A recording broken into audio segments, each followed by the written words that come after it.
kiss tropes are illogical. Hello, everybody! Today we're talking about terrible kiss scenes and the writers who write them. If you're a romance lover like myself, I am sure you have read some foul kiss scenes that haunt you in the night. I'm not entirely sure why they're so prevalent. I don't know if it's because these writers have never been kissed before and thus don't know what they're talking about, or if they've just never been kissed well. It could be that they're just trying too hard to be creative, or they're regurgitating shit that they've read themselves. It's probably all of the above. I don't care either way, just so long as it stops. You're hurting me. I'm listing the 10 worst kiss tropes that are popular in fiction today. You know these tropes, you've read these tropes, you might have even written these tropes, in which case I don't like you. A few disclaimers. You're gonna notice that most of the examples on this list are heterosexual kisses, and usually the shitty kisser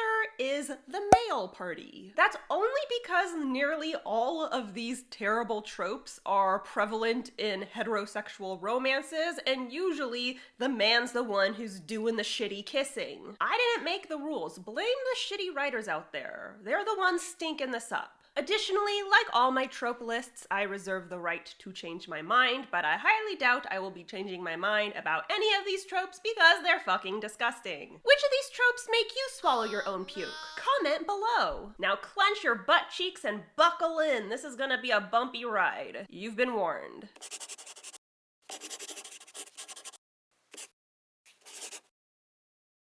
Before we get started, thank you so much to everyone for supporting the cover reveal of Shut Up and Write the Book. It means the world to me that you guys are here for me and showing love for me and my newest project. I am super excited about it. Please stay tuned for updates regarding Shut Up and Write the Book. It's going to be available for pre-sale really soon, so keep an eye out. Speaking of which, don't forget to subscribe to my channel. I post new videos on Wednesdays, and if you want to be alerted as soon as I upload, you gotta ring that bell, especially if you want alerts about Shut Up and Write the Book, which is coming very soon. Yeah! And if fiction is more your speed, The Savior's Champion and The Savior's Sister are available in ebook, paperback, hardback, and audiobook. If you like yourself some award-winning dark fantasy romance, please check out the first 2 books in the Savior's series, especially since The Savior's Army is coming out right around the corner. And now I am breaking down the 10 worst kiss tropes in fiction. If you read any kind of romance, I promise you have seen these tropes, and if you have any sense, I'm sure you hate them as much as I do. Number 1, let's talk super close to one another's faces without kissing. Bonus points if you include a whole lot of heavy breathing. It's so sexy having our mouths this close. The intention of this plot device is clear. You're trying to build tension and make readers crave this kiss. Only to be like, psych, it ain't coming. Neither are the characters. The thing is, people don't actually do this, to my knowledge. No one just stands really close together talking into each other's mouths. You're so hot. No, you're so hot. No, you're so hot. No, we're both so hot. I mean, if this is a thing that actually happens, then I'm happy to have avoided it because it sounds awkward as hell. We're just pressed together, whispering and breathing. It's not romantic. All I can think about when I read this scene is, did anyone eat onions? That's gotta suck. The characters are usually gazing into each other's eyes, fighting the urge to kiss. But bitch, you got this far. Your lips are millimeters apart, just do it. But no, they dart away because that's normal and comfortable for everyone. It's like putting in just the tip. You're already in there, might as well go all the way. Number 2, I wanna hear you beg. Beg for what? It's just a fucking kiss. Oh, please kiss me, I beg you. Have some goddamn self-respect. I understand some people find the whole begging thing a turn on when it comes to sex, but kissing? I can get kissed by anyone. Why do I gotta get on my knees and grovel for you? If someone asked me to beg for a kiss, I'd leave. Don't insult me. What makes your mouth so special? Am I even going to enjoy this experience? Because a lot of kiss scenes are pretty awful, so if anything, you should be begging me. I'm the one taking the risk here. I also just find the whole please thing kind of embarrassing. It's one thing if you're being playful, but if you're genuinely like, please, oh please, just kiss me, Jesus Christ. Have some standards. You're better than debasing yourself for minimal affection. Number 3, tongue flicking. I haven't kissed a ton of men in my life, but I can guarantee no one flicked their tongue inside of my mouth. If somebody did that, I'd be like, whoa, buddy, what you doing? It's not a clitoris. But I see the word flicked in so many kiss scenes, so someone out there must think it's sexy. All it does for me is make me think of lizards. This is how you're kissing people?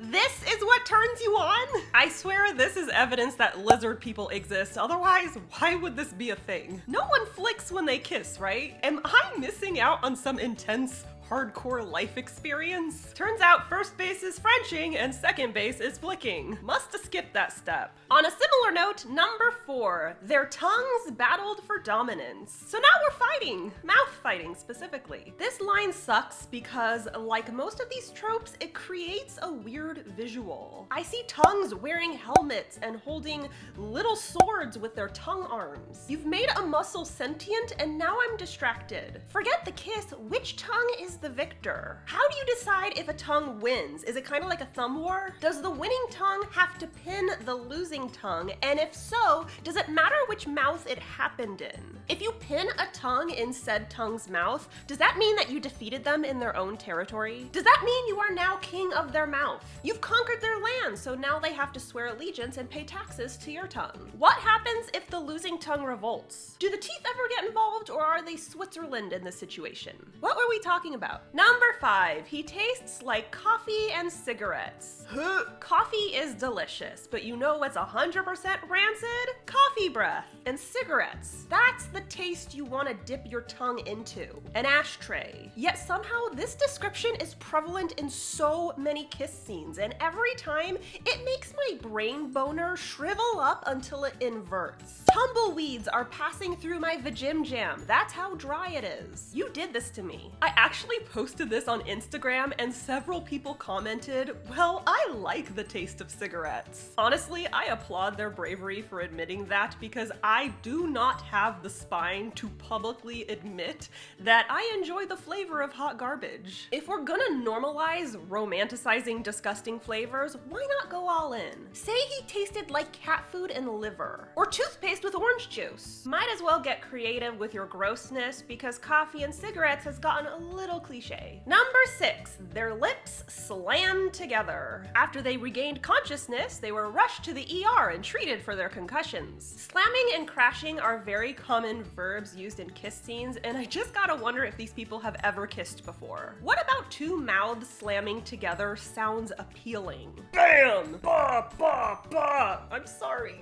Spock and Pegasus. Sacrifices needed to be made for demonstration purposes. You know there are teeth behind those lips, right? That is exposed bone you are literally crashing together. If the characters don't get a concussion, they will at least have dental damage. It's not sexy to turn affection into an act of violence. Why are you attacking someone with your mouth? Is this stage 1 for the battle of tongue dominance? I just don't see why writers make so many kiss scenes brutal. It's bad enough that you're exposed to so many germs. You don't need to add another reason for your characters to go to the hospital. Number 7, he shut her up with a kiss. You were so sick of hearing her talk that you kissed her non-consensually?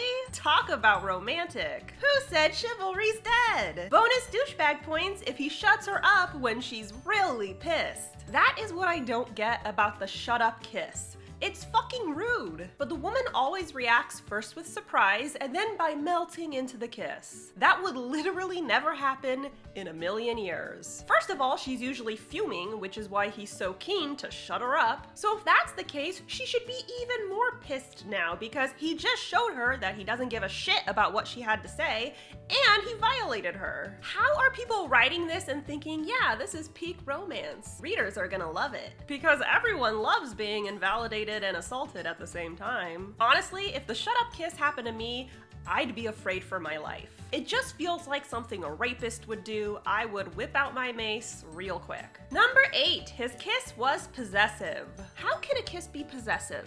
Explain this to me. Possessive means showing signs of wanting to own you. So does his mouth want to buy you like a product, make it make sense. But often this line is combined with his mouth overtakes her, and then I get it. He's just a shitty kisser. He's doing that giant mouth thing that 15-year-old boys do when they're just learning to kiss.